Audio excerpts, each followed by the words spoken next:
We're No, I going. did it. No, You didn't do it. I I did it. I did. did it just then. That was me.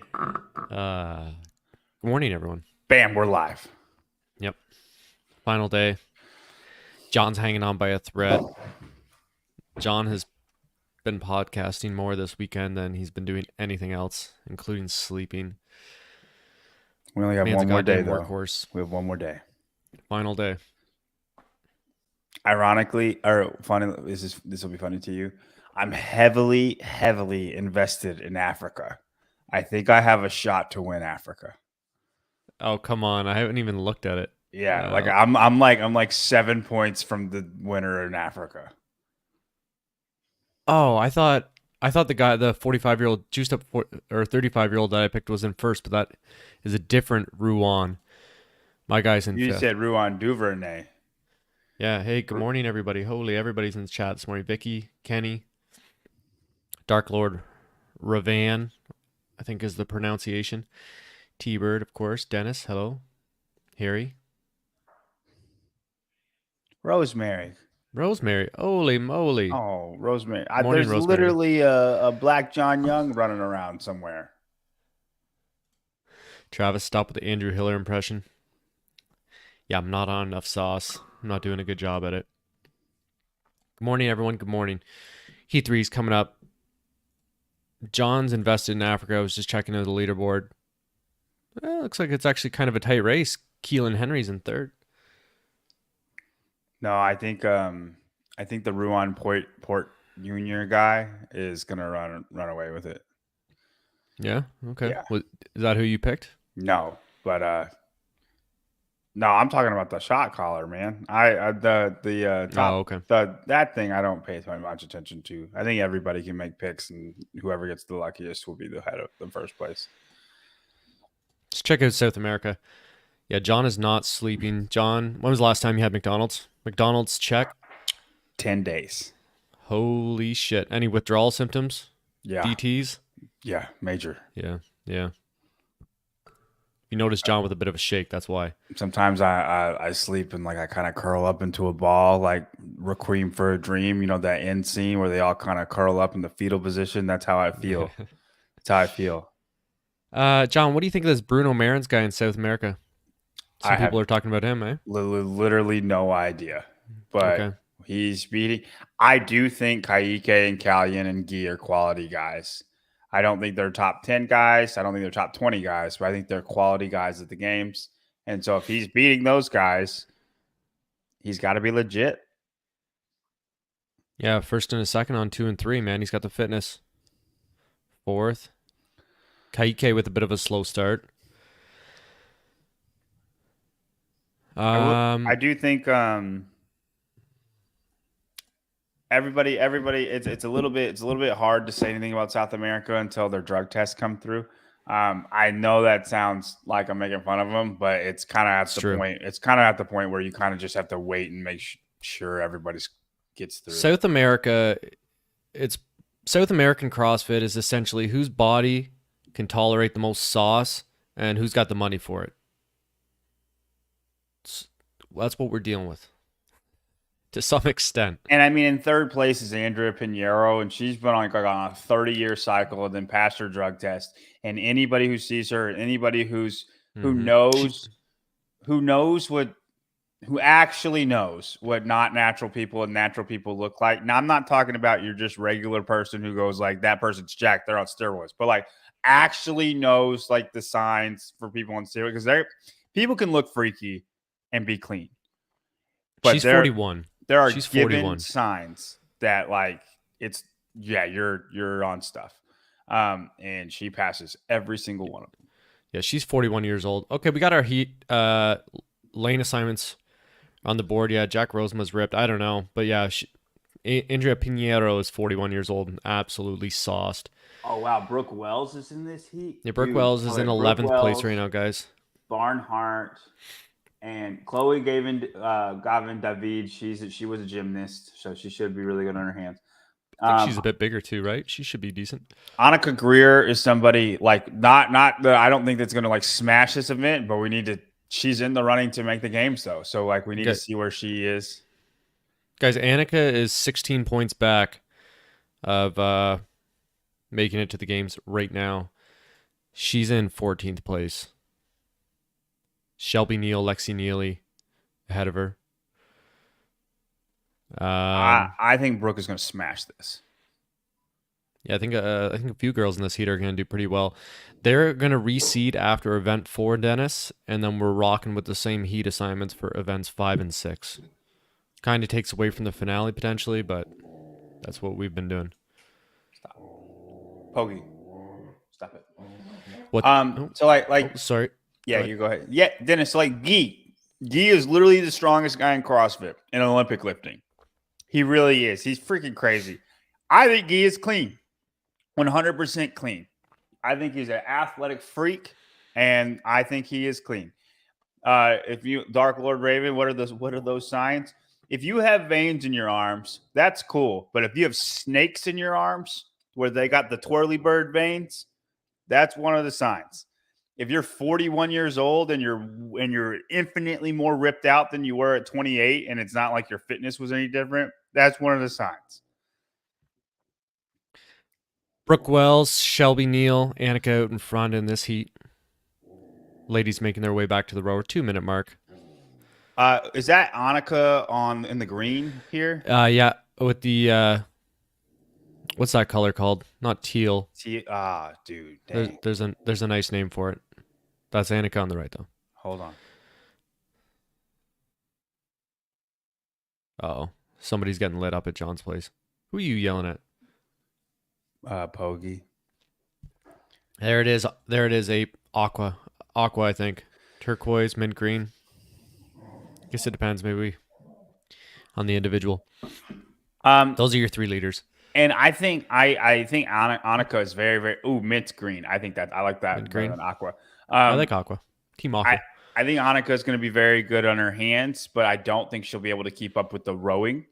And so I think Brooke is going to like get the gap on her, and Brooke is just going to widen as the event goes on, and we'll see if anybody else sneaks in.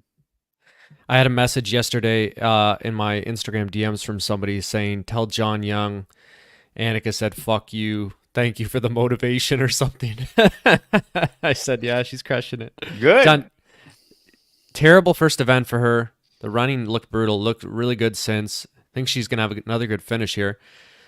As good a chance as anybody at making the games by the end of the weekend. Here's my thing about Annika. Okay. And whoever messaged you that, I hope they're listening so they can relay it back to her, because I want this to get back to her. Is that Annika Greer is very, very, very capable. But in the region that she's in, she cannot have multiple events where she's in the bottom 20 of the field. And when I'm talking about Annika Greer, and I said she's going to do bad at this or she's going to be trash at this, it's you are in a field where literally five of the people that make it might be in the top 5 at the games. Those are points automatically taken from you. Like in the West, Annika Greer might make it, but for her to make it, she has to be better than what she has been in the past. We did talk about it a little bit yesterday, though, that of the men and women's field here in the East, it is more likely if you're in the women's field to have a pretty crappy finish and then find a way back. I don't think that's the case for the East, though. Well, I think we were saying that the men's field is deeper. So if you have a shitty finish, it's harder to make it up as a man versus a woman. Oh, I get what you're saying. Yeah. Annika Wells is just ahead of her. Brooke's slowing down a little bit. Yeah, Jeff, that was a bit harsh. I won't lie to you. 503. Harsh. I'm pretty sure I told her to retire. Yeah, that was messed up. 503. Oh, Shelby's right there in the mix. She must have blended in. Barnhart, Chloe Gavin Davy in lane 1 are in as well. Last row here, 800 meters. And all of these times are pretty darn fast. I'm surprised Shelby Neal's doing so good. I didn't know she was that fast in her hands. Looking real good. And I guess speed is much different than than skill, like ramps and pirouettes and stuff like that. Time to Beat's 8:45 by Ashley Wozni in Heat 2. She looked pretty good. She was running on her hands, not handstand walking. Dude, Wozny's going to have a massive comeback. So we didn't even talk about her. Dude, she's got a 210 snatch. Holy. Yeah, she's got the biggest Okay. snatch in the whole entire field. Like Wozny's going to be really, really good in the snatch ladder. Oh, I don't know though, man. She has 85 points coming No, no, into no, no, this no. event. I mean, no, like she has no shot. None. Oh, okay. I'm just saying, like, the second day, she's going to show out. Okay, fair enough. What about Barnhart? Big, tall, What about powerful her? girl. As far Day as 2. making it, Day 2. She can look good. day 3. Day 3. Yeah, I mean, I think Barnhart is the only person that has a shot at the games that's outside of the top 15. Wells rolling a 152. Annika is a 156. Only about 10 meters behind Brooke is Annika. Yeah, in 29th right now. She's probably going to get a decent finish on this event. Same with the last two. She could definitely work her way up to around there, 15th. I'd say. And I also say when it's all said and done, if Annika Greer ends up one spot short like she did last year, then I was right. And that's all I'm trying to be is right, whether I sound like a dick about it or not. John, who are your picks in Heat 1 For this event, for this event? I think 99% of the population has Danielle Brandon. And you think that's going to be a world record for that prop in Heat 1? I think it will be. I do think it'll be much closer than people think, though. Annika's really working on the rower. I think she's had her eyes closed the entire time she's rowing. Yeah, she's really gritting the teeth down. Got the gold chain on. Yeah, it's a pretty good guess, Jeff. We got some hands in the air. that's funny. Sydney Wells. For the men, before I say my pick, who do you have for the men? Man, I was up in the air, and I did actually want to go change it this morning. I've got Roman. That's who you're rocking with? Who'd you want to change it to? I wasn't even sure, man. I was kind of thinking about Jason. I don't know. I'm having a hard time switching it from one of the big three on the machines. I like Roman, though. I like Roman. All right. Brooke Wells comes in at 8:35. Great time for her. Great time for Annika. She's doing everything that she has to make the games. They were both ahead of Wozni. Barnhart, Jordan Sheff's in. I think this is Lexi Neely coming in. I think Barnhart needed a better event than that. Dude, Lexi Neely might be a name that ends up sneaking in that we've never even thought about. Lexi Neely has a 195-pound snatch, so I know she'll be able to clear the ladder fine. And people like Lydia Fish. Here's the thing. Lydia Fish is going to smash this event. But Lydia Fish is going to be gone. The snatch, she cannot clear the snatch ladder. So she's out, period, out. And you got to think about these girls that are doing pretty good, but not as good, that will smash the snatch ladder. We got a poor soul out there working still in lane 9. That's Kiera Napoli. Wozni middled Annika and Shelby. Okay, so we had 1 Wells, 2 Annika, Wozni third from the last heat. I think it's going to end up going down between Barnhart, like on event 6. It's going to be between Barnhart, Shelby, Neal, and Annika. And I can see that. And I'm going to bet on Barnhart, bro. John, what do you think? We're seeing a lot of the old savvy veterans pull it out in day 3 at the semis. Potentially not just due in part to the programming, but the fact that it's 3 events in one day. And these are people that are used to that high volume, being at the games. Whereas we're seeing some of the rookies having a harder time handling that. I don't buy that, man. Okay. I think all of these athletes train. It's not a ton of volume. The event one is since breaking up event one on day one, and then having that rest day is huge. I think doing event one and event two, if you were to do those in the same day, it would be more devastating than any of the other of these events. The snatch Mhm. event does nothing to your body. The row handstand walk really doesn't do a lot to your body. And then the last event's 3 minutes. Like, and you'll feel that last event afterwards, but it's a sprint. You're not going to feel it during the event. And then the legless rope climb, maybe your pulling muscles are fatigued, but still, it's still a very quick. You're moving quickly the whole time. I don't think it's going to have a lot of damage on your body. One and two are the worst ones as far as the replications of your body, and you get a rest day in between. I really don't think it's about the athlete. The veteran athletes do more volume and they're recovering better because of that fact. I think they're recovering better because they're fitter. They're just fitter and they're recovering better because they've always recovered better. Okay.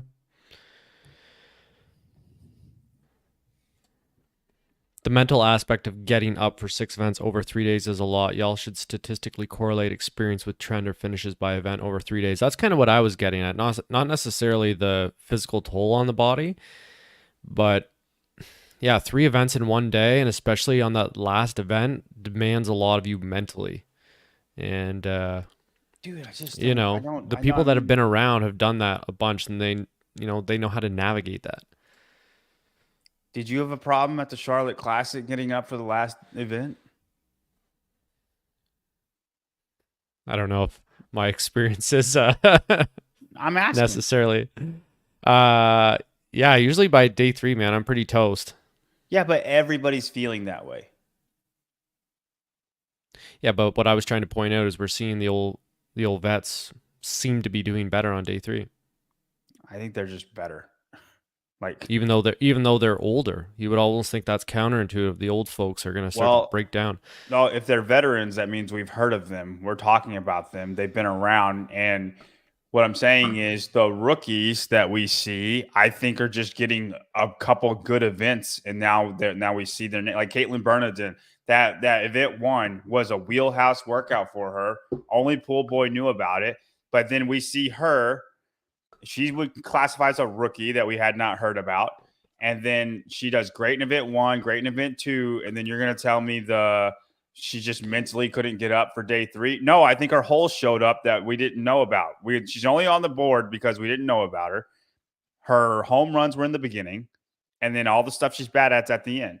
The veterans, we're not really talking about them. And then obviously the fittest rise to the top across 6 events. Okay, so that you're saying the reason they're veterans is because they don't have these holes. Correct. Okay, fair enough. I do want to point out that I was the only one last Wednesday on the spin rundown to not have Willie Morad in my top 12, and I did God. cite concerns about his body breaking down over the weekend. Yeah, I don't think you can take credit for an injury though, man. Okay. Listen, You were the only guy's one who said always that, though. injured. You were The the guy's only always one who injured. said Yeah, that. he's always injured. We said that about Corona as well. Yeah, the weekend's not over. He's got a 50-50 chance, I think, at going down. I think one's American and one's Canadian. That's what I I think yeah, he could blow a tire in event 6 or something. Does Danielle Brandon break Brooks' time? That's a hard yes. We're saying it's going to be a world record. I'm really excited to watch Taylor in this event. Yeah, me too. This is one of those events where I think, yeah, Taylor can do really, really well, and I think he can be one of the best, but it'll be interesting to see, is he really one of the best when you line him up next to Roman, Adler, Jason, Dallin, or is there a level? I don't think he'll beat any of the bigger guys. Is there a level that, yeah. I think he can beat. I think so. Like, okay, like I think he can be the best of the rest as far as not the top 5, like guys who are going to be top 5 at the games. Does that make sense? Yeah, I agree. Okay, there's your cut line on the screen. A lot of ladies pretty close. And we're about to get underway with And Heat like 4. Lexi Neely, like we haven't talked about her at all. She just did pretty darn well in the handstand walk, and I know she's got a 195-pound snatch. Like she could be in the running to make that spot that nobody's talking about her. Yeah, she's another name with old Paige Cement that doesn't get a lot of attention. Now, guys, stay tuned here. This is going to be the only workout that Tia Toomey doesn't win. We need to appreciate it for what it's worth. We need to celebrate this, and we need to have a kumbaya moment because this is the only event that Tia is not going to win. And I'm going to go on a limb and say she's not even going to be top 3. Yeah, JR, I do remember him talking about that, about the style of events. So Yona Koski was doing better on day 3 despite being sick. Yeah, I get that message. I don't really know if it applies to necessarily what we were talking about, though. More so just Yona being sick. Okay, let's go. DB on the screen. She's your favorite. She's in 4th place. Young Lydia Fish sporting the Northern Spirit outfit. Highlighter yellow. She looks pretty young. She is young. And she's like 19. Can Danielle set the world record? She's got to row 145, John. That's what we saw. She Laura doesn't have rowing. to row 145. She can row Okay. 150 and handstand walk faster than the other girls. She's that much faster. Okay. She's that much faster, yes. Olivia and Laura are both very comparable as far as like their boy. She's coming out hot though. You see that how hard. Oh, that wasn't her. That was somebody else. Yeah, I almost feel like maybe I should have went with a bit of a dark horse pick in this event since I'm kind of screwed on Heat 1. Due to missing the props. Yeah, and you can make that up may points. have been the move. That may have been the move for me. But if you make up anything, it's 3 points. That's right. Like she's never not going to be really number 1. On the worst case scenario, she's 2nd place. We're gonna have to see like a banana peel in lane 7 or something for Danielle to go down.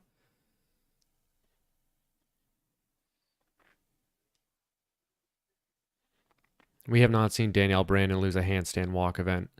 She's got the color coordinated rad fit. Beautiful lavender color.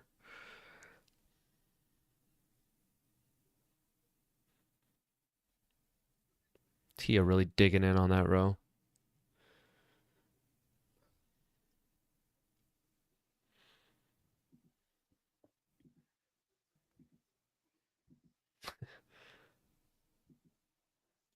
A24 is your current world record. Thank you, Miss Thakur. The professional headshot. Most professional chat member for sure. Okay, Danielle's off. Tia. Oh my goodness. Who is that in lane 4? Alexis Raptis. Alexis Raptis is in the lead. Oh, but Danielle's catching up. Wow, Alexis is motoring. She's going to... Oh, she just got hit with a no wrap. I do not know what that was about. Did you see that, John? Yeah.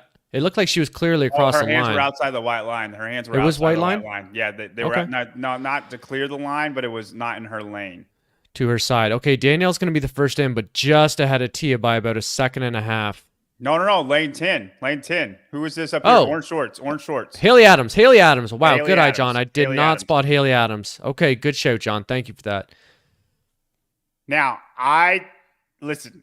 I know it looks like Haley's taking it to her, and I know it looks like Tia. I'm shocked at how fast Tia was. I really am. But the 800-meter row, I really do think in this workout you need to save a little bit for the last half. The most important handstand walk is the second one. The most important row is the row right after the second handstand walk. It's not super important to come out as hot as you can. So, like, I know it looks like Haley's taking it to her. I still don't think Danielle's going to lose here. Yeah, it's early on. Yeah. What do you think? I love Danielle's coming out hot, though. I love it.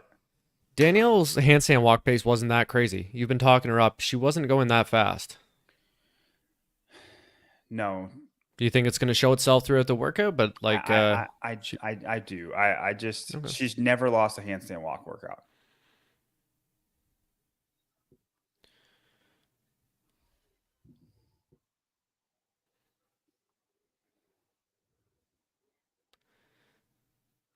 Okay.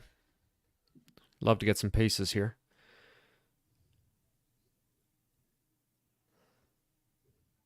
What do you think? You think Haley could take her? Man, I think it's going to be really close. I think it's going to be closer than we anticipated. Haley's got a lot of support here in the chat as well. I think it's going to be within 5 seconds. I think Haley's going to be able to hang on the row, and based on what we saw in that first handstand walk. So if they break the world record, you're thinking Haley's going to as well. Yeah, Steven's suggesting that the row matters more than people think, and Danielle's handstand walk pace isn't going to compensate for her slower row pace. I would agree. I would agree. Danielle's not a terrible rower, though, man. I know she's not Laura Horvath or Olivia, but she's no slouch. Hand in the air for Ms. Adams. Lydia Fish next to her. Oh, and Haley's off and running right to that handstand walk. She's up. I'm behind you, man. I hate this. Come on, catch up. And it's actually Tia in second. About 2 seconds behind her is Danielle. So it's Adams, Tia, Danielle.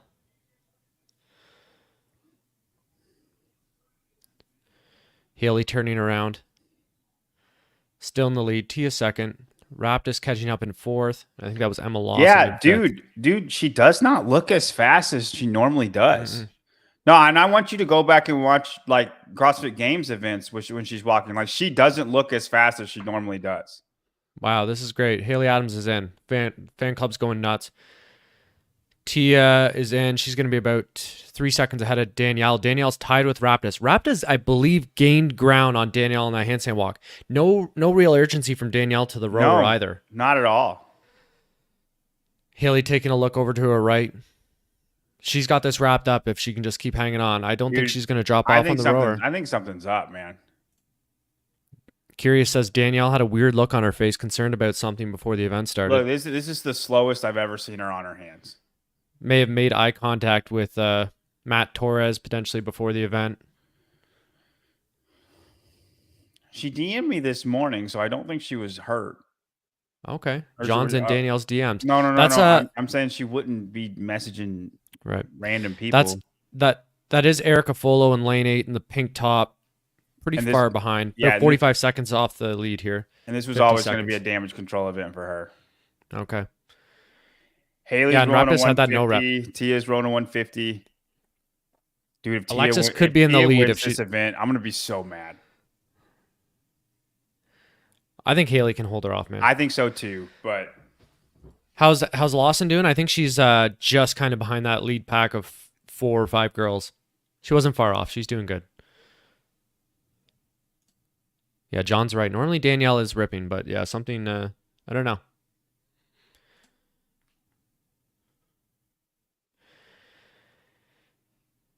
Split screen action here with Haley Murillo, new training partner this year and a coach to some degree, mentor to Haley Adams, holding the baby. Haley looking like she's just zoned out.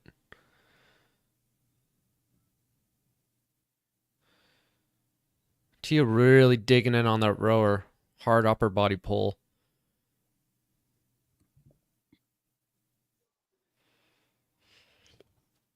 Haley looking calm, cool, and collected, man. Mm-hmm. Looking like a zombie, ready to walk as fast as zombies can walk.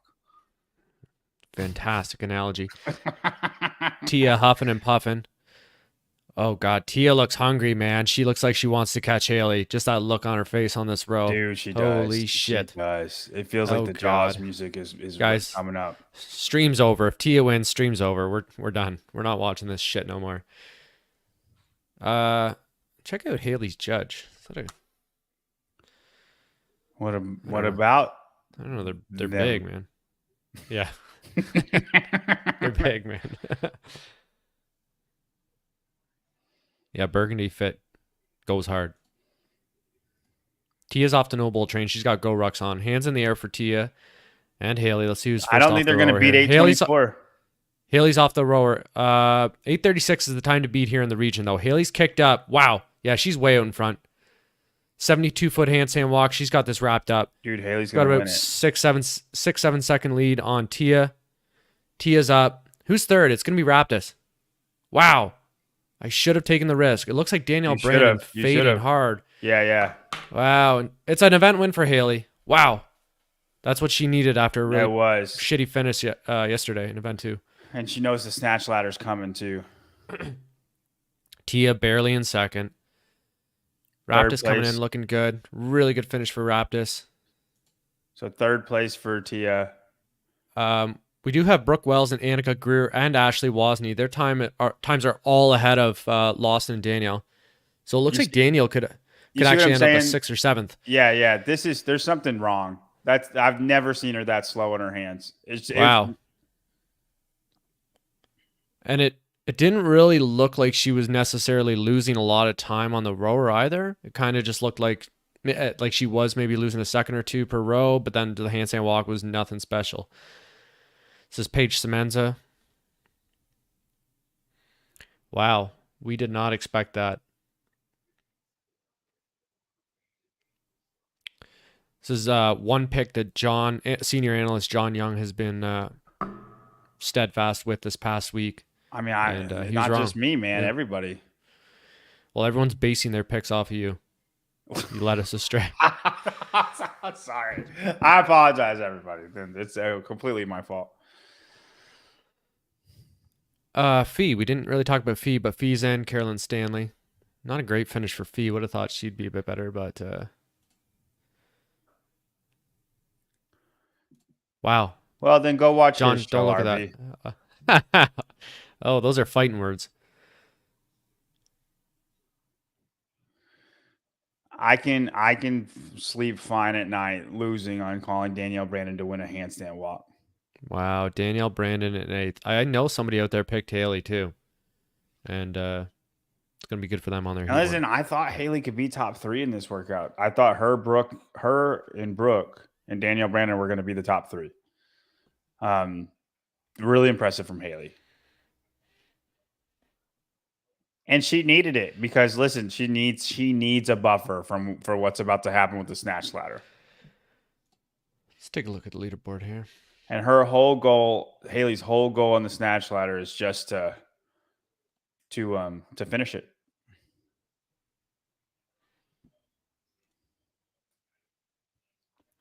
What do you think, John? Is Haley, based on what we saw in event 2, is she weaker than we knew her to be before, or is she stronger with this year off?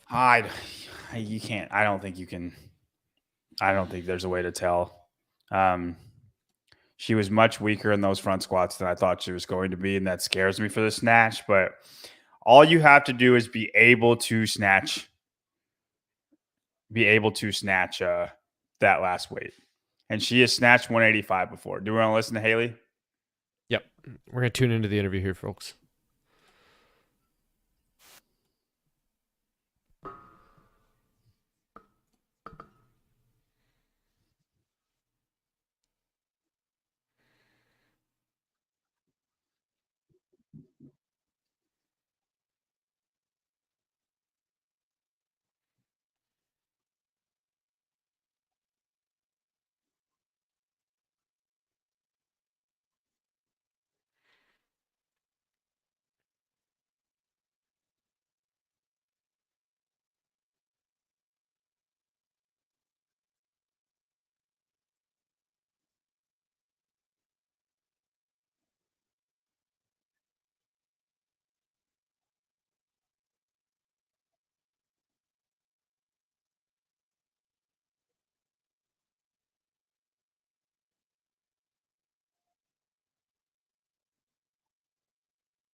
She looks pumped. Wow, good for her. Good for her. Yeah, we like to see that.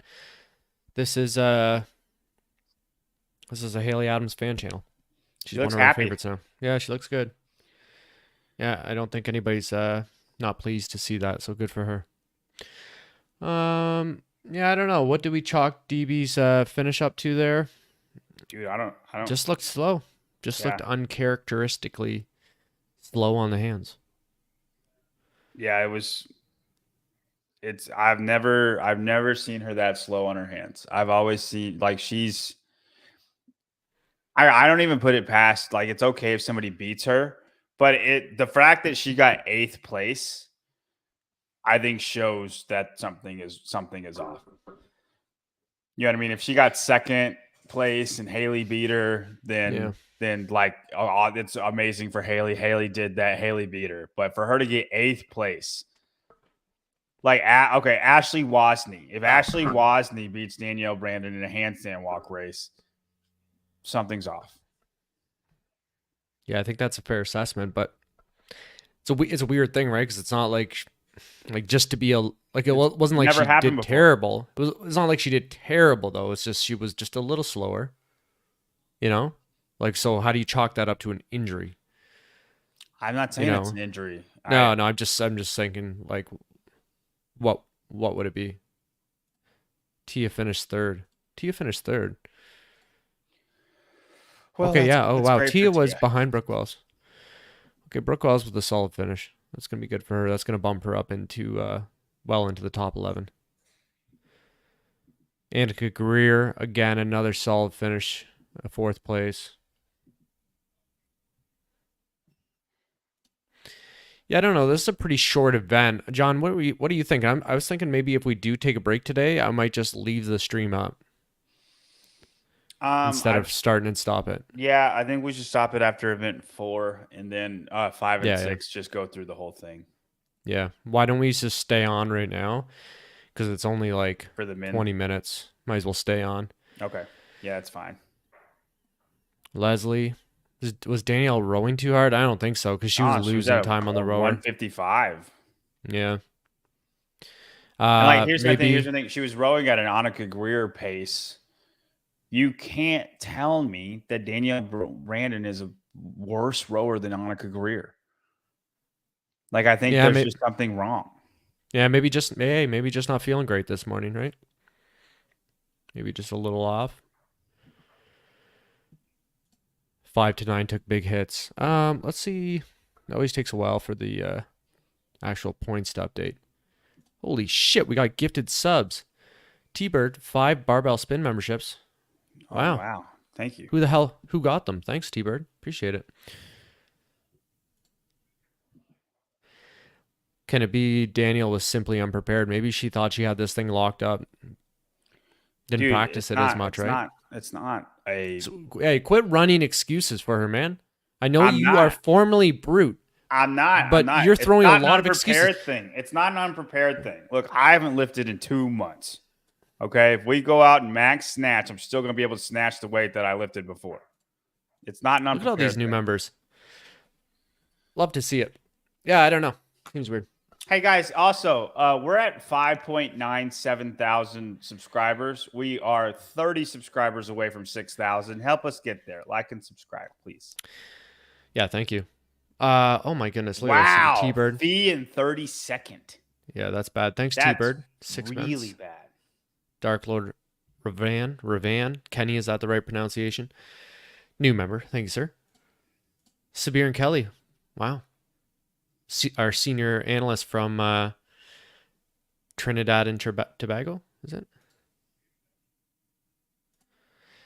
Travis JY is less all brute than you are all Canadian. That's fair. I'll wear that. That's a fair critique. Ravon. Okay. Ravon. Yeah, looks like she fell off. I don't know. That's what I said. I said that on Wednesday night. Listen, to be at the pinnacle of this sport, you got to have your ducks in a row, okay? And that includes your personal life. Danielle is a frickin' walking tornado, man. Way too much inconsistency.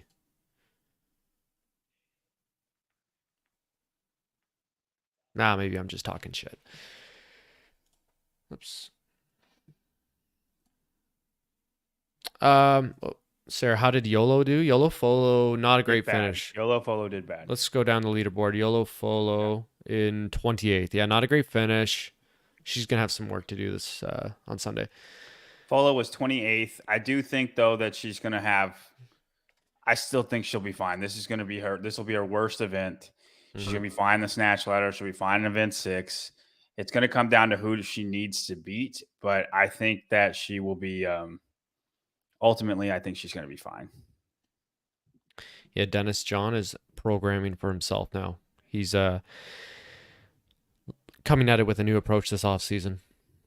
And he's semifinal bound in 2026. We need 2 years for John. Yes, sir. Yeah, we're being dramatic just because we expected Danielle to win this event easily. So in 8th place is pretty shocking.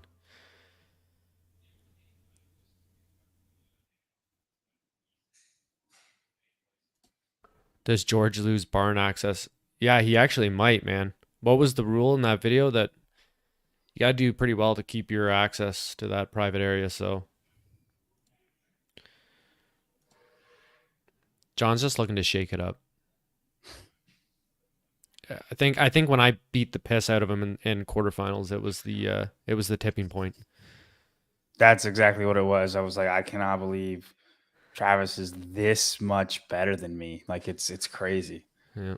Although aerobically, it makes a lot of sense. The men are off. Heat 4. Travis Heat is 1, really aerobic, Heat guys. 1. Heat 1. Thanks, John. Heat 1. Event 4. Yeah, George in the bottom heat. We're not going to really watch these first 2 heats. We'll just keep hanging out. Maybe keep a little bit of a tab on it. I'm just spamming refresh on the leaderboard here. Wait till it updates. Taylor is in heat 3. Place is Taylor in right now, John? 14th? 20th. He's in 20th. Oh no, he's in 14th. He was 20 after event 2. Oh, you're right. You're Yeah, right. he's Yeah, 14th, yeah. 14th. Yes. I apologize. Okay. No, you're good. Yeah, we had some bad finishes. Like someone pointed out there, 5 through 9. So there's going to be a big shakeup. Haley and Brooke are going to rocket up the leaderboard. Annika's going to be in a qualifying spot if I had to guess. Well, we'll take a closer look at the points when Taylor gets going, see if he can get into the last heat. That would be really big for him, though. You want to be in that last heat for the final event, right?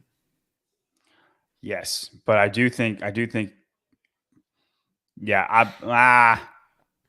I don't know. I almost think he'd be better off in the 3rd heat, like just not getting sucked into any snatch race he doesn't need to get sucked into. But I would want him to be in the last heat, knowing what time I have to beat. That is more valuable than anything, is knowing that time to beat.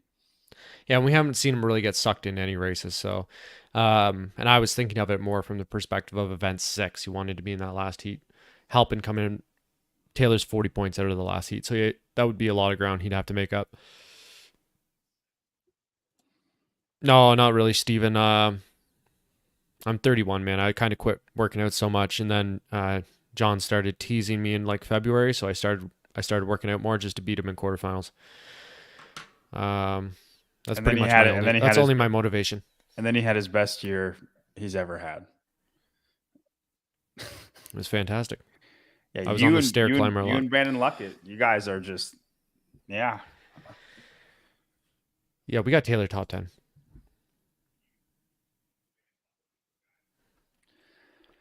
Taylor's testing times for event 4. I don't think you don't know, John, and I right? You wouldn't tell me. He wouldn't tell me. No, very secretive. Bryson knows. Guy got a 7:47 in event 4. Guy's looking good. He's very good in his hands. Top heat. Jorge's sporting Adidas. Oh man, I feel bad for Jorge. Like, get the resume together, man. I don't think you can make a living in CrossFit.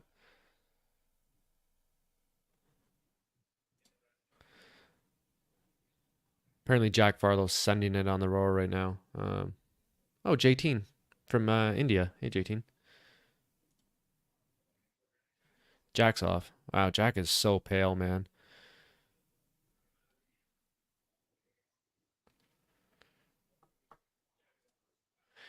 Jorge should do Crash this offseason. Yeah, that's a good idea. That would be like a good event for him.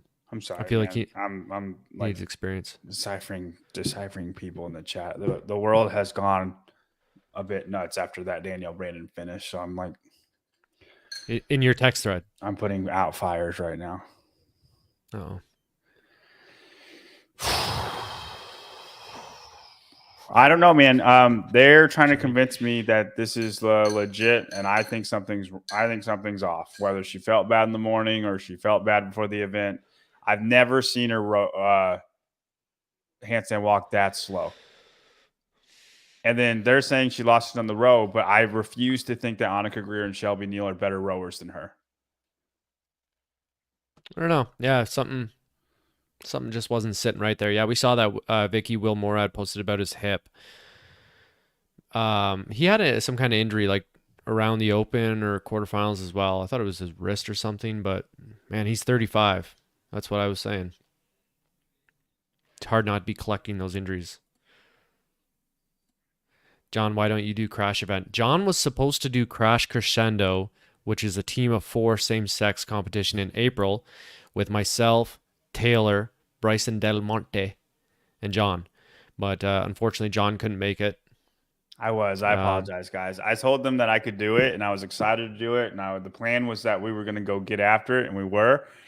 And then my wife proceeded to tell me that was when we had scheduled a date weekend. Like we went to downtown Houston and had Nate Bargatze tickets, and I had forgot about it, as husbands too. So I had to cancel. We're doing a team of 3 at Wadapalooza. John, Bryson, and I. We are. Right, John? Yes. Yeah, it's gonna be sick. I have to learn how to swim, but no, you don't. We'll just hold on to one another and drift across the ocean. Would you guys rather me get as fit as I possibly can, or learn how to swim? Do both, man. When's Crucible? It's in October, late October, I believe. There's a qualifier for it in August. I think it's the games weekend, though. Are you doing it, John? What? Crash Crucible qualifier? It's during the games weekend? He wouldn't have it as that weekend. Let's take a look. Yeah, it seemed weird, but that's what I thought. I mean, if it's during the games weekend, then no, I won't be doing it. I can't. But I will be there regardless. I told JR I will be there regardless. Crash Crucible online qualifier 8:15 to 8:18. That's the weekend after. Oh, I'm pretty sure it said it was the 8th to 11th before. I wonder if he changed that because he realized it was the weekend of the games. That's good news though. Good news for us. Okay. So we're in. Don't have a goddamn chance in hell in making it, but we're in.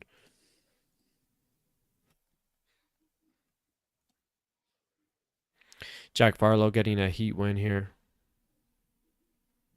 740.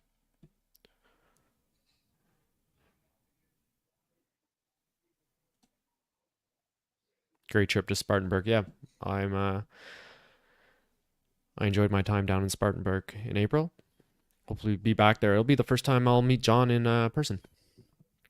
Looking forward to it. In Crucible? Yeah. Are you going regardless? I would like to, yeah. Okay. I mean, I'm not qualifying, but if we should do some workout stuff. Like we should go to we should have our own little competition. Oh wow. Like if Bryson going, I'm assuming Bryson's going, and then we can each make 2 events. And we all have a veto. And then JR gets to make the last 2 events. All right, we'll see about that. Yeah. We can see if we can squeeze it in. And then we can video this is what amateur fitness looks like. It's a possibility. Yeah, Kenny, you're in the Carolinas. Come out, man.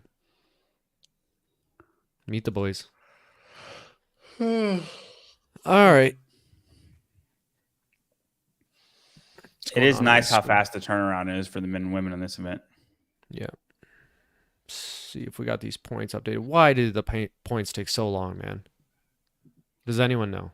Dude, I thought Folo was going to take a huge hit here, but seeing that Semenza also did really, really poor, and Fee Sagafi, and these are 2 people that she's going to be in the mix with, right, for those that bottom half spots. And Carolyn Stanley. Oh, dang. I didn't even think about Carolyn Stanley. Carolyn Stanley was one of those spots too, and they all did worse Oh than my Polo. goodness. If you look at so I think Erica Folo is going to be fine, man, because Lydia Yeah. Fish is out. It's August. Barnhart needed Sorry, this. Go ahead. Melanie crashes October 11th to 13th. Yeah, a lot of girls with some tough finishes there. Fifth through ninth. Lydia had the best one with an 18th. You know what's And crazy? then Haley's got a 35th, and in my opinion, she has been the second most impressive person this week. second, and a first. It's hard to argue with that. Yeah, we're gonna see Annika, Shelby Neal, Brooke Wells, Haley Adams probably all move into qualifying positions. Even though obviously two of those girls were already in, but they'll move up further. Barnhart's gonna move up with the 10th. That was good for her. Jordan Chefs with a pretty good finish. So I don't know, man. Like what you just said. They'll move ahead of Fee, they'll move ahead of Lydia, and they'll move ahead of Stanley. Okay, so that's 3 spots. I think Volo had enough of a cushion that she'll still be there. Paige had enough of a cushion, she'll still be there. But that's 3 spots. Haley and Brooke take 2 of those. So only Shelby or Annika will be in. Barnhart's still going to be a little bit out, and I think it'll be Annika. I think Annika will be like spot 11 right now. She's 10 points behind Shelby Neal and got beat by 3 spots. So yeah, she might be in by a couple. Dang. Can Folo snatch? John, how's Folo snatch? Do you know? Yeah, she's fine. Okay. I was kind of surprised she didn't do great on the handstand walk. Like, no, I knew that was a weakness of hers. That was gonna be her worst event. is this the longest the leaderboard has taken to refresh? It seems like it. Sure as hell seems like it. The finishes are in, the points aren't updating. It's making it tough for us to do our job. Top 10 here from Nathan. Tia, Emma, Alexis, Danielle, Haley, Brooke, Shelby, Annika, Paige. Okay. Yeah, MLK John's been he's been called out for his Annika hate already. I did, man. Wait till the end of the weekend. She's doing great. She is doing awesome. She's doing what she needs to do to make the games. Currently, she's in 14th spot. Probably going to be in the 11th spot going into the last 2 events. I don't think you can put a comment up that's like, didn't you say Annika Greer wouldn't make the games? If she's freaking on the bubble about to not make the games or make the games, right? I said she's going to be one of the 1 or 2 first ones out. I think I said Shelby, Neal, and her were going to be the first 2 out. That's looking more accurate than her not making the games, in my opinion. You disagree, Travis? No. Nathan Wilson, Erica Folo is 11th. Oh, wow. John, that's a little surprising. I think you... Yeah, but no. That's that's right. But like I think she will beat everybody that's going to be in the next 2 events. I think she'll beat everybody that she's in the fight for. Okay, Barnhart's the one to be afraid about. Like what's funny, nobody's talking about Barnhart. Barnhart got a 10th place. She needed a little bit better than that. And she's not, and people still aren't going to watch her because she's not going to jump very many people. The women that she needed to jump all did really, really well in that event. But the snatch in event 6 are going to be great for Barnhart. And I think she is the one people need to be afraid about for that last spot. Is Barnhart becoming a bit of a cool sagger in the sense that she's just been around for so long and we're not really excited about her at the games? She's a bit banged up. It's kind of like, let's get some fresh blood in there. She's Cole Sager because she's a little bit like Corone. Like I feel like she's more Corone than Sager because she's not one to have like these historic comebacks and make it in last second. Every single year, we think it's the last year for Cole Sager. And then he he just miracles himself back into the games, into a relevancy at the games for 20th place. Barnhart has not had this. She usually makes the games pretty comfortably. And then we know the event she's going to be good at. We know the event she's going to be bad at, and she hasn't really changed since 2017. Last year, I'll give her a pass because she, got a new child 4 months So- before the game. So, like, A I'm going to give brand her new one. She went out and got a new child. That's exactly what happened, Travis. Mhm. So I'm going to give her a pass for last year, but John, typically not somebody making exceptions for performance based on personal life circumstances, but giving Barnhart the pass, we like to see that. Thank you, John. you're welcome. Okay, Folo and Jordan. Is it Chef or Chefs? I forgot. Chefs tight around 11th. John, what'd you make of Sam Dancer's performance last week? Meh. He did all right. It was uncaring. I was uncaring about it. Greer's in the final heat for events 5 and Oh, 6. these are Really, that's good reseeded. for. That sucks for Folo. Yes, very good point. So Folo's going to That be is in bad. 11th, and Greer's going to be in 10th. That sucks for Folo. Do you think that, I know obviously you really want to be in that last heat, but if there's any positives about being in the third heat, maybe as a rookie, You don't get sucked in the race. inexperience, you don't get sucked into the race, and maybe you feel like there's less eyes on you, less pressure than lining up next to Tia and those girls. Maybe it's a good thing. Yeah, to a certain degree. I think there are circumstances where it's a good thing, but that's one of those things you could be like, it's way easier to say in hindsight. You could also say it the other way. You could say if Yeah. Folo was in the faster heat, she'd be pulled faster and she'd have urgency. And if it Sure. doesn't blow up in her face, that's the right call. If it does blow up in her face, heat 3 would have been better. So it's like such a hard thing to say. Maybe it depends on the individual. No kidding, Kenny. Let's get this goddamn show on the road. It's the holdup. We What have two heat guys is on it? the back end. Nathan Are we Wilson on- on the back end, are we on interning heat? with helping.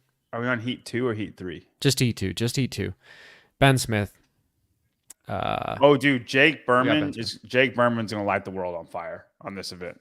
Oh, all right, let's keep an eye on him. Yeah, known I'm for his telling you. handstand push-up ability.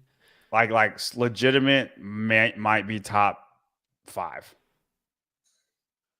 Yeah, he's doing. I mean, I'll give him some props. He's doing pretty good considering I didn't even think he was going to be here because he was injured. I mean, he's in 24th, but Thank he's you, beating Ben Halpin. Smith. I was scared this was going to be in danger, but thank you for the update. It was-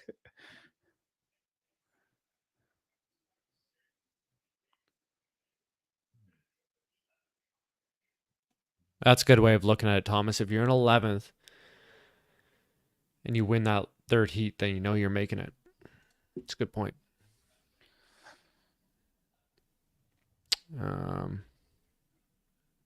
if you have a 3 win, A 3, yeah. If you post the time to beat in 3. Could Travis Mayer get top 5? Tyler says so. he could. I think Travis Mayer is a great pick for this workout. But it's like every other workout, man. Like you're like, oh yeah, it lines up pretty good for him, which yeah, you would think it does, but he's just not. He ain't top 5 material. He'll get like an 11th. He'll get like an 11th. I absolutely agree with that sentiment as well. That that's a lot of workouts. I think, like what we said before, we want Travis Mayer to be a home run hitter, and he just never is. Yeah, I mean, here's the deal. I said Will Morad was gonna fall apart this weekend, and he did. Travis Mayer's right there with him. He's 2 years younger. He's 33, but I mean, he's the only guy in the field with a gray beard. He'll be lucky if he doesn't dislocate a shoulder or something. I'll be on the train with you if you want me to. Travis called Will Morad getting hurt in this event. He called it. He did.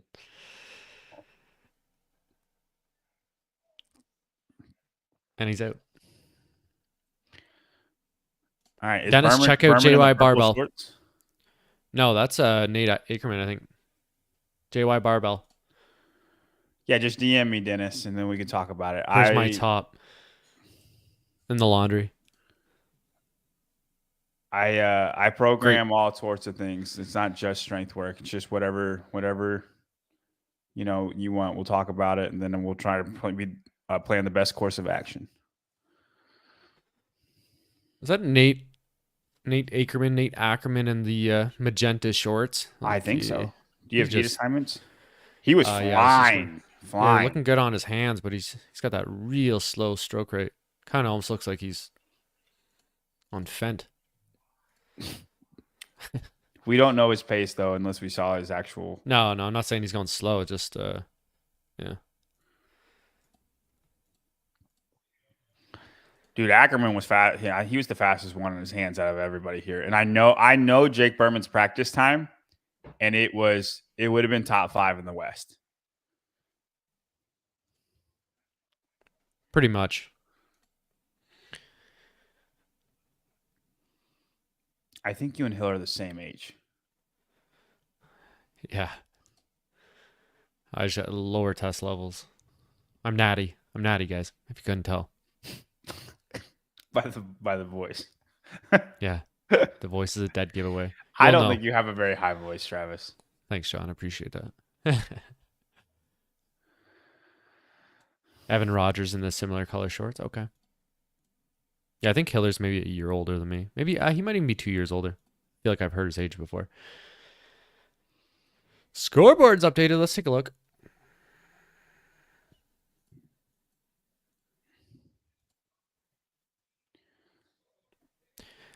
Okay. Right now, 1 through 4 is my predicted Haley top 4 to Adams. finish.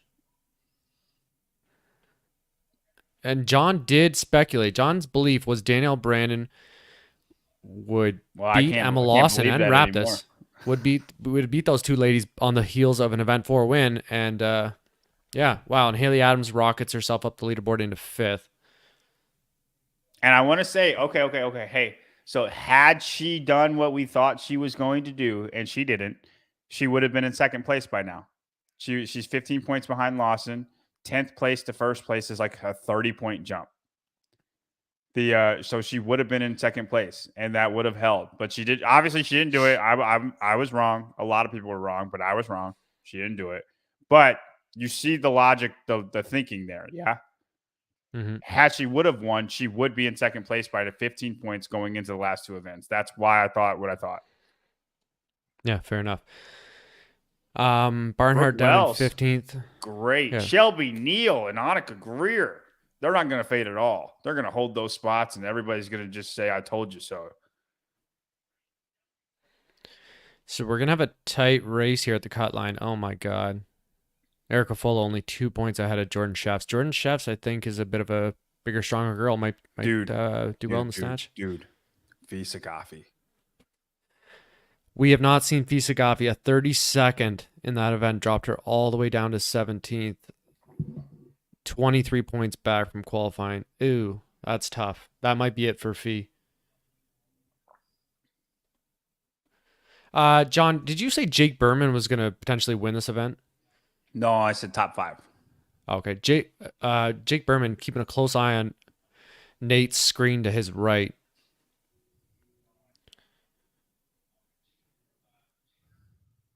Yes, Kenneth. That's how these things work.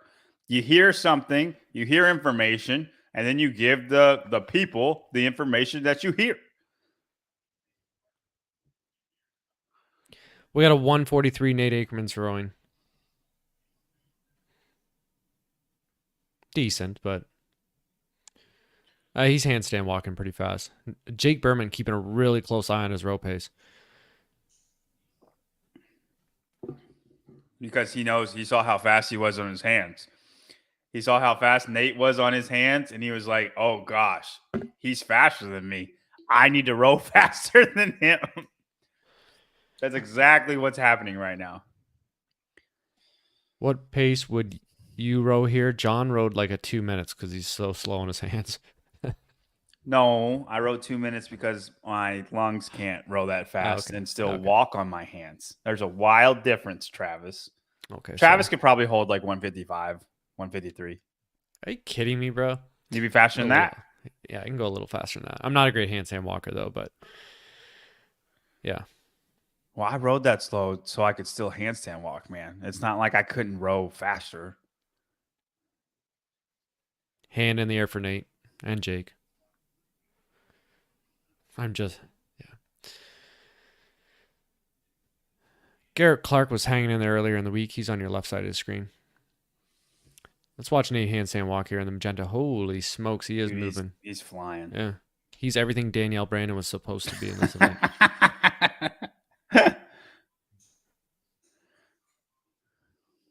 Nice. The young buck is in.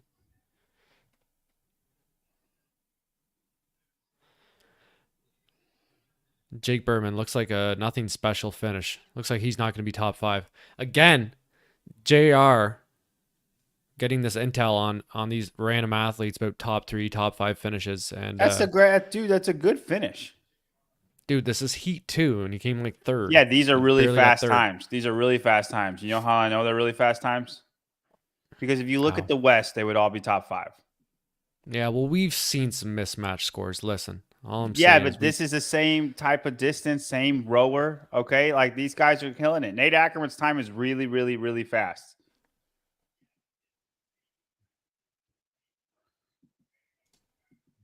Trish Buki? How do you pronounce that? Boosie. Boosie? Yeah, Is it actually? yeah, My yeah. son just told me he wants to learn to handstand walk before he goes to kindergarten in September. Wish me luck. Hey, then Sounds like fun. Don't little- ask John for advice. these little kids in gymnastics, elsewhere. man. They start young. I'm not bad at handstand walking. I'm not great. I'm better at obstacles than I am speed. Bucci like Gucci. Bucci. Okay, so it's not Boosie, John. Heat 3, everybody, coming up. Taylor Self, the bald ginger dude. redneck. The bald ginger redneck is in Heat 3 here. We are anticipating this could be his best finish of the weekend. And he needs it. He's in 14th place right now. Hey, Let's go over to the men's leaderboard. I just want to tell you, like, Berman's time would have beaten Justin Medeiros. The time that Ackerman just put up would have been second place in the West. Okay, that's pretty impressive then.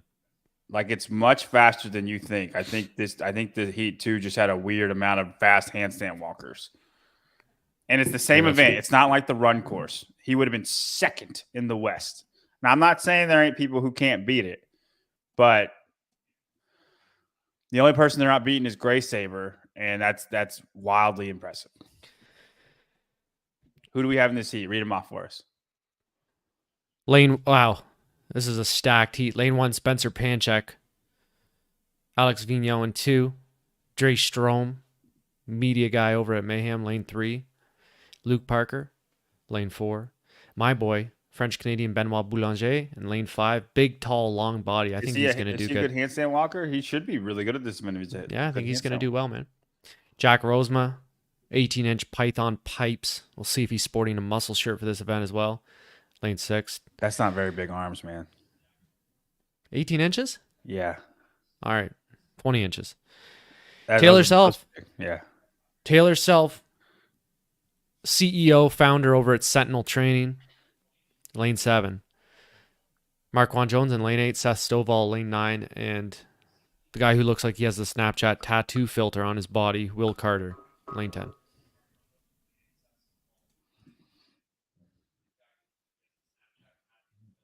All right, the Taylor needs a good event here. This needs to be a top 10 event for Taylor. Do I speak French? No, not really. Just a few words. I do So have a far, French last name, but I think it's more about the rowing than the handstand walk. Do you think Taylor can hold a fast enough pace? oh man, I don't know. That's why I think there's a lot of big good rowers here, like Vigneault, Caron. Man, he's gonna have to be hustling to make up for that size difference. I don't think he's gonna be rowing as fast as at least 7 or 8 guys.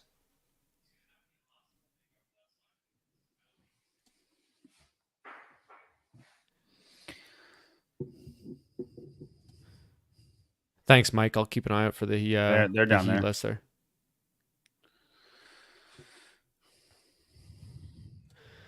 Taylor isn't that small. He's like 5'11", isn't he? No, he's no, he's like slightly shorter than me. He's like 5'9.5".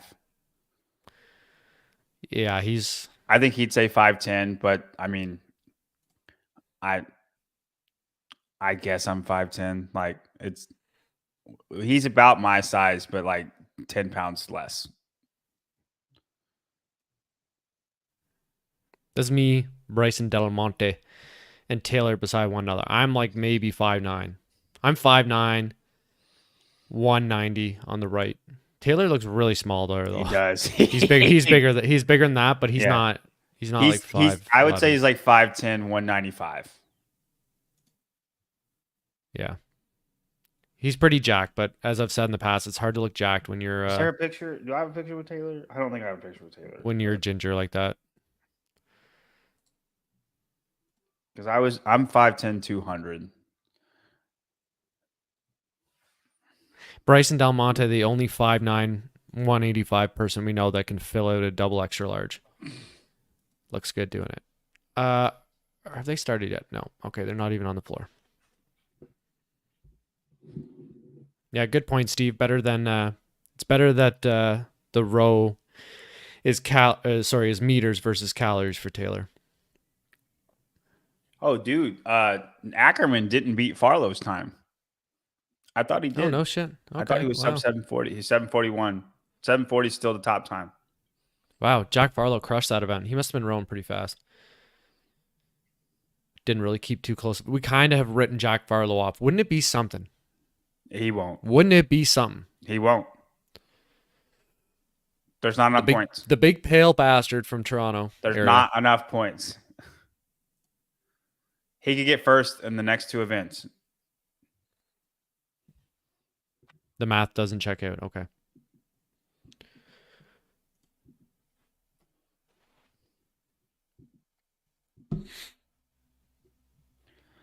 So even if you take it down to 11th place in the West, it would be 400 points, Colton Mertens. Okay. If Jack, and that's 11th place. If Jack were to get first place, he'd have 350 points. Not even close. Okay, everyone. Kenneth DeLapp, expect a boom in viewers. Spin just sent a message to the Instagram broadcast channel. Kenny, I need you checking IDs at the door, Kenny. You're working security for us, okay? Don't let any rascals in here. It looks like we're about to get started here. They're showing the score. They're showing the cut line right now for me. Mm-hmm. My boy Benoit just inside. He's occupying that last qualifying spot. Mr. Big Biceps, 7 points out. Jack Rosema. Time to beat is 740. We got a 740, a 741. 750 from Jake Berman. 751 from Simon Gelanon. We got 6 times sub 8. So I think we got some good times. I feel like Dre Strom should be good at this event too. Yeah, he's looked good. I wouldn't be surprised. Here we go. Lane 7, ladies and gentlemen, is where we're keeping an eye on. Taylor Self. All right, and then Benoit. Benoit should be good at this event too. I would say Vigneault, Benoit, Rosema, maybe Rosema. Not. All right, and then Taylor.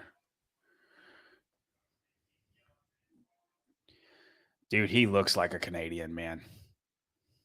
He does look French. He's got that little French stash, kind of like myself, to be honest. Yeah, like that like mouth that kind of like droops a little bit. You know what I'm talking about?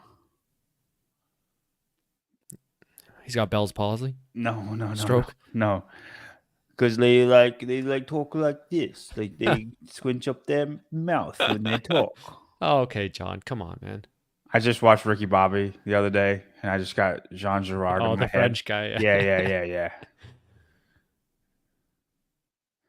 Yeah, actually, I saw him at Wadapalooza at like CrossFit Wynwood before the competition in 2021, and he was wearing this like weird Adidas fit, and I was like, who the hell is this guy like at a CrossFit gym? He does not look like a CrossFitter. And then I saw him out in like the RX division. I was like, holy shit, that's that guy from Wynwood. Mm-hmm. And yeah, here we are. Now he's almost making it to the games. Letitia, our South American correspondent, Kaylin D'Souza with a 737 in South America. Thank you, Letitia. And we're off. Okay, Taylor's got his tights on, yeah. He's not playing around. Taylor in lane 7. All black, shiny head.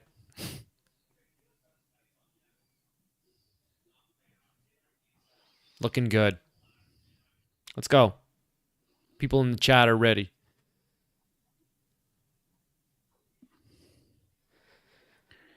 Vigneault down there in lane 2. I think he might do well.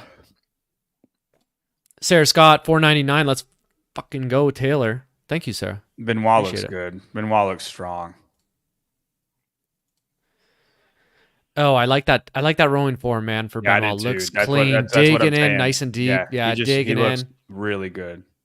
Looks comfortable and really utilizing that long frame. That's what we like to You see. see the Jack's like butt to his heels? I hate that. Like I'll see people row like that, and I'm like, you don't know how to row. Yeah. Jack's way too upright. And what's We funny need a is little more hinge. he might can row like much better than I can, but his rowing mechanics are not great. Yeah, rowing is one of those things that you see even at the highest level of CrossFit. A lot of people, it's like pretty basic changes that you still see some janky form. Okay, Dre Strom is in the lead. Wow. Where's and Taylor's in the middle of the pack. Dre's rushing. Dre's up first on the way back. He's looking good. Vigneault right behind him. I see Taylor in the back. He's in the mix. Who is that down there that made up some ground on the handstand walk? No tarp on. I don't know. They're all kind of neck and neck right now. That was Rosema, I believe. I think Rosema was handstand walking pretty fast. Will Carter and Marquand, bottom of the heat so far. I think we're gonna see the big guys, the big rowers, hold on to this pace.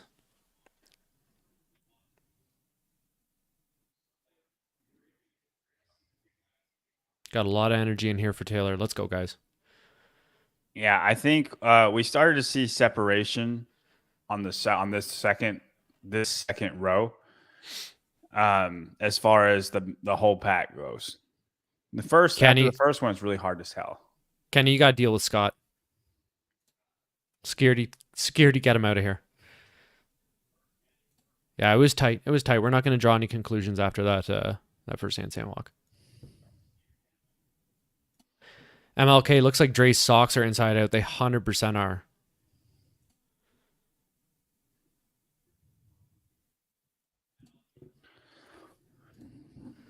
Dude, I'm nervous for him. Love to get some row paces. Just if we could get a camera guy just walking along behind all of them. This is like a 2 and a bit minute row. I'd probably say around 140. Would love to see that. Instead, we're just staring at Dre Strom's socks inside out. The producer is absolutely hungover from last night. Gonna give us the overhead shot, and I zoom in on Luke Parker. How long are we gonna watch Dre? All right, now we're getting this lateral shot. Elizabeth Kaplinger, new member. Thank you, Elizabeth. Appreciate it.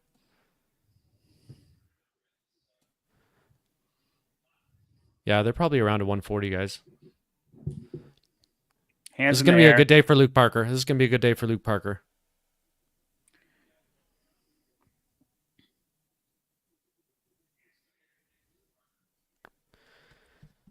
Lane 2, Vigneault's out first off the row, kind of. That's Jack Rosema, I think, in the middle of your screen. Yeah, Jack's kind of in first now. Benoit close behind him to his left. Right there. Yeah, Taylor's sixth in the heat. He's not really handstand. Yeah, he doesn't look very fast on his hands right now. Yeah, he's not crushing it. Oh God. Dre Strom even moving really well. Dre and Jack Rosema looking really good. Yeah. Vigneault still hanging in there. Jack is holding on, man. Yeah, I'm surprised he's not one of the bigger guys. He's putting those biceps to work. Lanes 2, 3, Vigneault, Strom to the rower. Rosema's there. Taylor's in about 5th on the heat. He's going to need to crush this final row. We know he can empty the tank. Yeah, we need I think to see it here. Stovall just got in front of him in the white T-shirt. Yeah.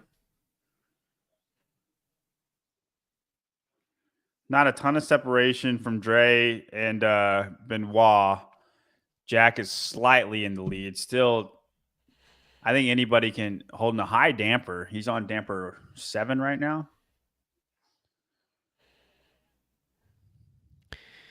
Yeah, this is a tight race. I think with the 800-meter row, John, with the 800-meter row and now the shortest handstand walk Now's the distance time to coming make up, your move. Yeah.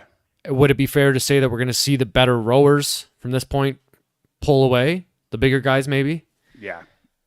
This is all of those guys that were in that little pack right there. The best, I think it will separate on who's the best rower 1 through 6. It'll separate like literally in order.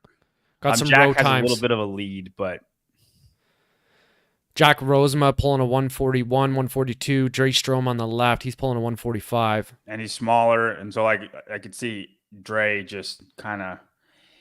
So say like if Taylor's pulling a 140 right now, I think he could pull ahead of Dre. It's enough time that I think he could pull ahead of Dre. Yeah, it is. I don't know if he is, though. Give us some more camera. Give us some more screen time, people. Come on. It's Rosema about 25 meters ahead of Strom. Rosema almost speeding up on his row pace. It seems like 140. Strom's around 145, 146. Absolute clowns running the CrossFit media department, the producer. Come on, man. It's 147. Dre's starting to fade a little bit. Yeah, those three are going to absolutely annihilate the rower. We need Hopper Benoit looks like he's sending it, man. Oh yeah, this is a sprint from Benoit. I'm saying that's a 135. This guy's aerobic as all hell, training under Mr. Hinshaw, along Adler, who we know is a freak. No hand in the air yet, though. It's Rosema with the hand in the air. Deep into the rower. Luke Parker, hand in the air before Dre. Luke Parker's gained, and then Benoit's got a hand in the air. Luke is sending it too. Luke is sending it hard right now. Luke is almost tied with Rosema. I think they're going to get off the rower at the same time. Wow. Yeah. Oh, it's Vigneault. Vigneault off the rower first on the left side of your screen, lane 2. I'm glad we didn't see his pace at all. Thanks. Yeah, Vigneault, Rosema, Parker. Taylor's up. Taylor's up. He's in 4th in the heat, it looks like. Go, Taylor. Go, go, go. Go, Taylor. Luke is hurting. Wow, Taylor made up a lot of ground. Taylor's pushing the handstand walk. He's gaining. He's gaining on all 3 of these guys. It might not be enough. It might not be enough. It's not going to be. It's 1, 2, 3. Taylor in 4th with a 750. Oh, wow. That's he needed 2 seconds faster. Just 2 seconds faster. There are so many guys at the 750 mark. Holy shit. Yeah, we had a lot of guys around 749, 750. Okay, who's your winner? Rosema? I was keeping an eye on Taylor. It was like a close battle between Rosema, Vigneault, and Luke Parker. Luke Parker came on strong at the end. Thick and nugget, $1.99. Here at Syndicate, people cheering loud for Taylor. Oh, nice. Glad to hear it. Thank you for the $1.99, my boy. And they're all like right in the mix of those top times.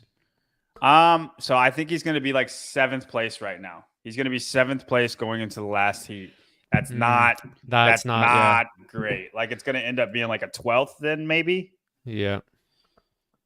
So Graham is speculating at 12th. Wow. Jack Rosema 747. So we got Jack. Very impressive.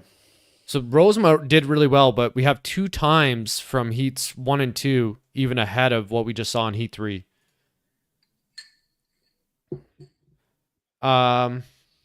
Okay, let's let those scores roll in. John, what do you think of Taylor's attitude? It almost seems like he's happy-go-lucky. Happy-go-lucky, and you know, with how competitive it is, say if he's in the mix by event 6, like, you know, people are going to be dying on the floor to make it. It almost seems like he doesn't have that killer instinct in him. What do you think? I think if he flipped the killer instinct switch too much, then his body would not be ready for the intensity. Kind of like event 2. I think event 2 in the quarterfinals. Like, and I know that was like leg heavy squatting, and that's why he kind of had that meltdown. But if he wasn't, if he, you know, I think he go into that thinking like, I want to win this event, and then, you know, tried to hang on much longer than he needed to. And then that's what happened. I think he feels very blessed, and I can't speak for him, but I think he feels very blessed. He's in the position he's in. He didn't think he was going to compete. He ended up getting pretty lucky in quarterfinals as far as what the workouts were. And then he Mhm. got pretty lucky in semifinals as far as the workouts were. And I think he doesn't want to put too much pressure on himself, because if he were to put a whole bunch of pressure on himself, it's kind of unfair to him, because he's been able to squat for 4 months. He hasn't been training to the extent that these guys have been training. You want to talk about recovery being an issue? I think for Taylor is one of those guys that recovery could be an issue, because he's not been able to put in that type of a volume of intensity. So if he Mhm. were to have killer instinct on every single workout and try to just murder himself and put a whole bunch of pressure on himself, he's somebody that I think it could it could break him. You know what I mean? I think if you're Taylor, if you're Taylor, which he needed like 2 seconds faster in that event. He really did, to give himself a really good shot. But if you're Yeah. Taylor, I think you can be happy go lucky, and it's almost the right call to be that way and just do your best, execute to the best that you can, and be happy with the results. And then on event 6, if you got a shot, you're going to send it. And then you can be Good happy with you, analysis. and then you can be happy with the results. Good analysis. Yeah. Okay. Heat 4 coming up.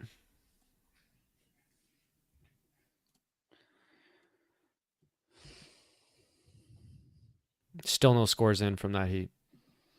Dude, if the handstand walk was like 50 Yeah. feet longer, I think he Yeah, would he have looked caught good him. there. He was gaining on those 3 guys. He would have beat them. Yeah, if it was a 100-foot handstand walk, maybe. Good pace. Good pace by Taylor then. I would have loved to have seen what he was rowing there. And he made up ground on that row too. He didn't make like Yeah. Luke Parker and Vino probably were rolling the fastest. And probably Luke Yeah. Parker. Yeah. Yeah, we saw a good handful of guys really start to crank on that thing. Final 200 meters. You could really tell they were ramping it up. Yeah, Oh no, I I think think Taylor. faster than that, Kenneth. I mean, the way Luke and Benoit were looking, I think they were pulling like 135s at the end there. Yeah. Just for the last little bit. And But I want, and like, yeah. if you look at it, I really think like that last row, whoever comes off first, have they lost? No, I mean we saw them slow down a little bit, but I think it's worth it to crank on the rower. It's not going to hurt you enough on the handstand walk. Yeah, I don't know. I don't know why it's so complicated, man, to just have one person walk behind. Just show us each person's screen. Seems really simple, and it makes it seem like the people that are producing it don't do CrossFit. I don't know. Doesn't seem like the most complicated thing. Yeah, it would be cool to have all the row ergs hooked up to a monitor and show the monitor on a screen somewhere. That technology exists. They had that at Wadapalooza a couple of years ago, and like a last man standing row type event, and like Wadapalooza was able to do it.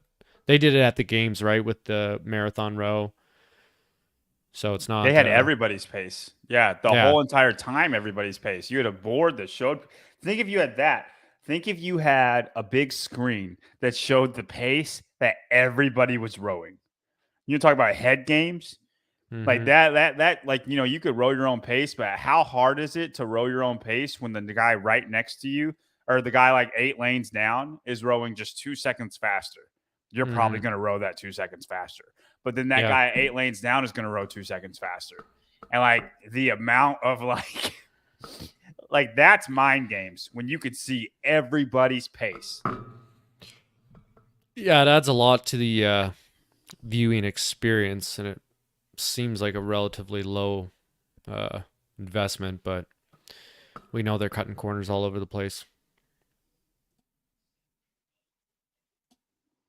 Yeah, they did have a pace screen for the marathon row, Leslie.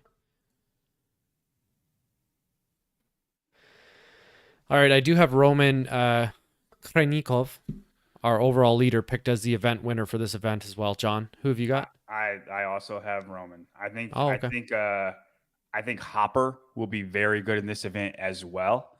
Mm-hmm. It's hard for me not to pick Hopper, Dallin, or Roman. I think the rowing has showed to be very important.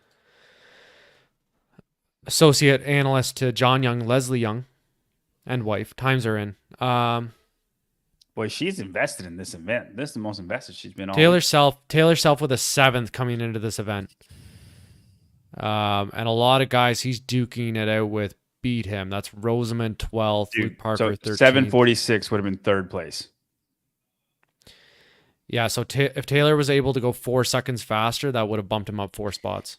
You see what I'm saying about the Jack Farlow, Nate Ackerman times, though? They're holding up, aren't they? Yeah, you're right. And Benoit 11th place right now. He got a 14th so far in that event. He's going to drop as well. Oh, he needed. We are going to see a shake up here, folks. Benoit needed better than that, man. Yeah, he really did. What pace will Roman row at? Man, Roman's going to be cranking this thing. Roman's going to hold at least 138. a 124. I'm just kidding. I hope he just sends that first row. I would say Roman holds a 140, a 137, and then a 135. And he'll try to go down paces as it goes on. Yeah, that's right, Augustus. Taylor's 7th coming into this final heat. And when you think 135 sounds ridiculous, I want you to think about this. He held a 124 for 1,000 meters. That's 11 seconds off of his 1K pace, 135. He absolutely can do that. His 2K pace is 130. And most people in these workouts are going to hold about your 2K pace or a little bit less once you get tired. So, I think he's going to go 130, 139, 138, 135, and then sub 135. Yeah, I'd love to get some good Travis Mayer with a little smile on his face. Love to get some good camera angles here of the screens for these guys for sure. Travis looking a little milky actually in the midsection there. I like Corona in this heat. I like Corona in lane 1. Big French guy. We saw Vigneault do well in the last heat. I think Corone's a little bit better version of him. Okay, Austin, I need you to beat 750. That's what I need, Austin. Okay, yeah, we didn't even talk about Austin Hatfield yet. He's John's favorite athlete. He needs top 20. Look at Roman, man. Even the cadence, even the strokes per minute looks pretty fast. He is absolutely humming. Dude, he is. Roman's, it's just beautiful to watch him row, man. He's so technically proficient. And I know, and he's on damper 9. He rows at a damper, in crazy high damper. Roman's wife and baby getting some footage. Which I wouldn't suggest for anybody to row at damper 9. Hand in the air for Roman. Let's see what time he gets off the rower. This is a 400-meter row.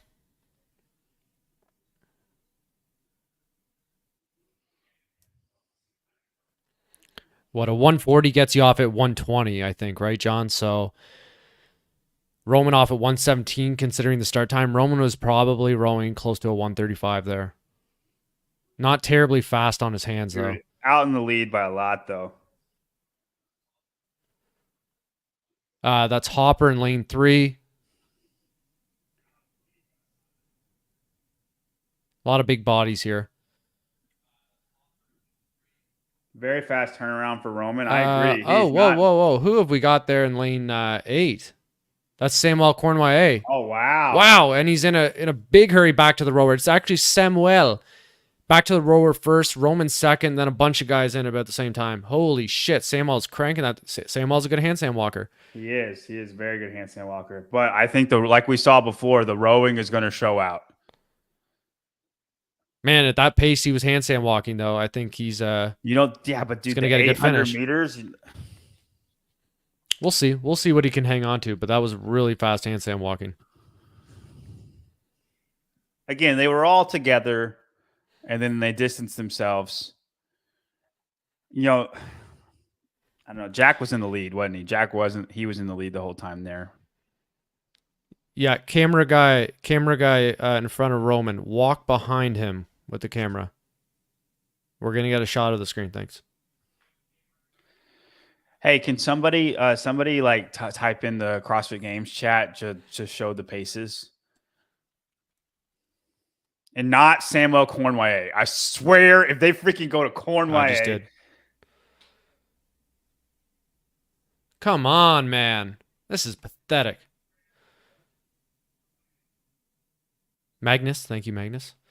Show the paces. Graham. Thanks, guys. Let's see if they listen here for the 800.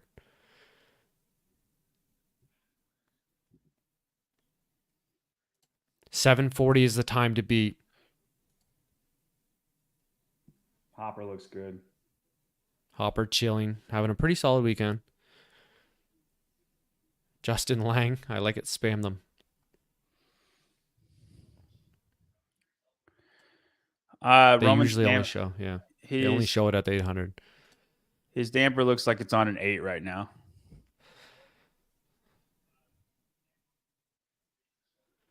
No kidding, man. No kidding, Kenny. The only way it's a monostructural thing. The only thing worth looking at is the screen. Augustus, member for 3 months. Roman's damper looks to be on a 6 or 7. I like how you. Okay, they're up. Thanks, Augustus. To answer it. Looks Dallin? like Hopper actually ahead of Roman on the handstand walk, but Samuel and Dallin. And you can see Samuel's handstand walk beating everybody though. Yeah, Samuel's motoring top of your screen, lane 8. Holy moly. That's really fast. Okay, so it's Samuel. Looks like Hopper in second. Pepper right behind in third. And actually Saxon passing Roman. Roman in fifth and sixth. Kind of neck and neck with Adler. Lumbering. Roman is a lumbering thing, as John Young would say. Lane 2 is Austin Hatfield. He's not far behind. So this is going to be a solid finish for him if he keeps it up. We're going to see some of these big boys really start cranking on this rower. Would love to see the paces.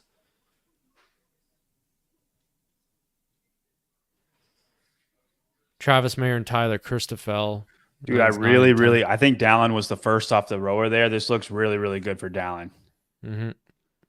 Like we said in the last heat, now with the 800-meter row and only a 72-foot handstand walk, it's all about the row here. It's all about the row. The boys are in the CrossFit Games chat, letting them know we need to see the paces. Justin Lang, I see him. Yeah. And guys, I like Dallin was the first one off there, and you could see that Sam was catching up on the handstand walk, but there's no turnaround. I really think like if you're the first off the rower, it's really, really hard to catch you. I think it's between Dallin and Hopper right now. Roman was behind them, unless he was slowing down to try to speed up here. We're going to have a wicked race to the finish. Time to beat 740. Someone's going to send it here at the end. Look at the body on Pepper, man. Here we go. Pepper rowing a 136. Samuel 7 seconds off that, a 143. But as it stands right now, he's only 10 meters behind. He's only 10 meters behind. That lead will grow. Yeah. We're at 6:10 on my clock, Graham. I'm at 6:07. I'm a little bit behind you. So it's Pepper 135, Samuel 142. I want to see Roman and Hopper's paces now. You ain't going to get that. 2 screens is all you get. He's got about... Oh, Hopper. We got Hopper with... Hopper on the screen, 134. So Hopper actually with the fastest row pace. He's got about 180 meters left. And he's ahead. 133. He's ahead of Dallin. 132. He's speeding up in these final 150. Man. Hopper at a 132. Yeah, he's digging. Wow, this is going to be a wicked race. Dude, Hopper's pulling, man. He takes a look over to his left, wants to see if there's a hand in the air. He's got a hand in the air. The effortlessness that he has, that he pulls a 133 with is insane. He's working though. He's gasping for air, man. Only a 72-foot handstand walk after this. Austin, don't Hopper's off. Hopper's off. Hopper clearly in first. Pepper second. Roman looks like he's off in third, so we did see the big rowers make gains. Samuel in fifth. Looks like Hopper's going to hang on to the win. Yeah. Hopper. Yes, it's an event win for Hopper at 7:30. Wow. Dude, great job. Good Hopper. push. Pepper's in second. Samuel makes up the ground on the handstand walk. Samuel third. Roman fourth. Adler fifth. Skinny boy Saxon in sixth there in lane 4. And lane 9 and 10, Christoffel. Oh, everybody's coming in now. 2. That's a really good finish for Hatfield. 750. This was a key time. Great time for Hatfield. This is a key time. We just had a lot of guys get in ahead of Taylor. Maybe even middling. Travis Mayer, another letdown, that event that he should have been great at. That was not good for Taylor. We had a couple people potentially middle him and Jack Rosema and Luke Parker, actually, just by a couple seconds. that 7:46 to 7:51 time, Mm-hmm. that is the crunch that if you can get ahead, you jump so many people. I we had a few times from 7:47 to 7:50, and I think we may have seen guys even middle there in those few seconds in that heat. Taylor's time was 7:50.71, seventh place coming into this heat. Just about Augustus. Yeah, that was a wicked fast heat, man. Those guys are huge. They can row. Dude, Hopper's 133 at the end is what won him that workout. That's great. Yeah. Like, I'm really happy for him. That's so. So it Dude, looked like he he did turned. it so, like, he just looked so good doing it. He started to crank it up about 200, 550. 250 meters left. Yeah. Yeah, 250 left. He dropped from maybe a 136 to a 132 ish. And if you Wow. know that about yourself, like, I don't know about you, Travis, but usually when I have 300 meters left, I know there's 1 minute left. So I can start flipping the switch at 300 meters. I can't like all out sprint, but I can start flipping the switch. Hopper looked like he knew exactly the meter mark where he could flip that switch on and then turn it on and hold on the rest of it. And I think none of the other guys did. And Hopper turned it on. Yeah, if Taylor could have went from a 750 to a Hold on, 740, it's let's 10 listen seconds. Let's listen to the interview. All right, interview's on.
Shit, I was going to switch to Hopper in Heat 1. That's what I was going to do, but it didn't let me.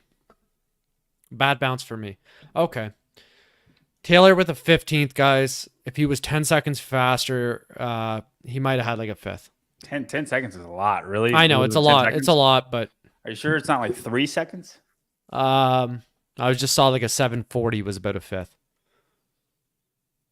So even if he got 5 seconds faster, that was a lot of points. I think we're going to see Taylor pretty decent ways out. We'll see.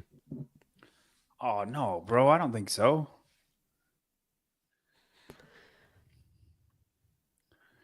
You got to look at nothing crazy, but he's in 14th.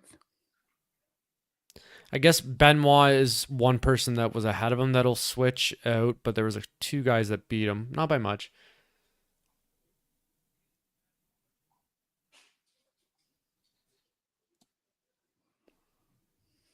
Oh, thanks, Sarah. Yeah, the Hatfield train. Shouldn't have listened to John. Yeah, I think a lot of people got smacked around on their Heat ones. Yeah, I'm sorry for picking Danielle on a handstand walk workout. You guys are right. Yeah, it would have been nice to see Roman's pace. He definitely wasn't hanging with those other guys, though. That's a bit surprising. He was not what Roman was. Or not Roman. He was not what Hopper was. Dude, I'm so happy that they switched to Hopper's pace. If they would have stayed on Dallin and Cornway's pace and we never got to see Hopper go up to 133, that was a really good switch off for all their incompetencies. That was good.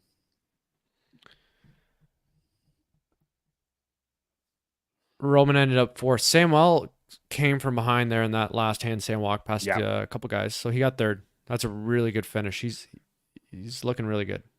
We had some questions.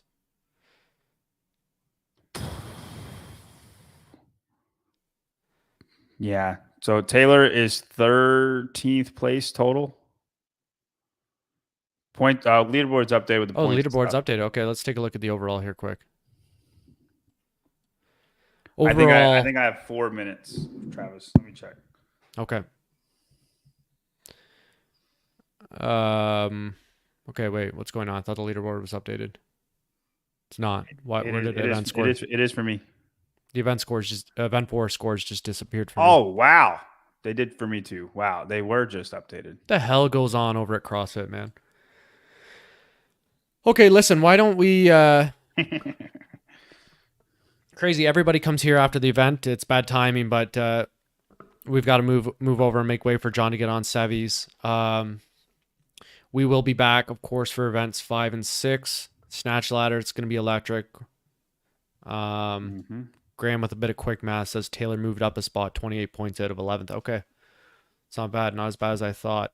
The points are back up if you want to put Okay. update it one more Let's time. do a quick refresh. Okay. Dude, Jeff Adler, we didn't talk about him one time.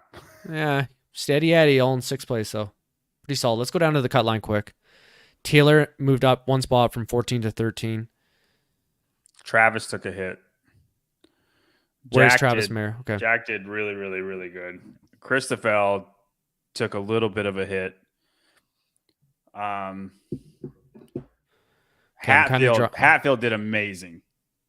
12th Yeah, that was place. a solid finish. And listen, he's about to win the snatch ladder. And if not, he's going to be top 3 in the snatch ladder. He's going to take a big jump again. Honestly, I think Taylor's not in bad shape, man. I know there's a 20-point gap. He's got to beat some of these guys in the snatch ladder. He's got to beat some of these guys in the snatch ladder. I think Taylor's going to have a hard time beating Luke Parker and Travis Mayer and probably Jack Rosema.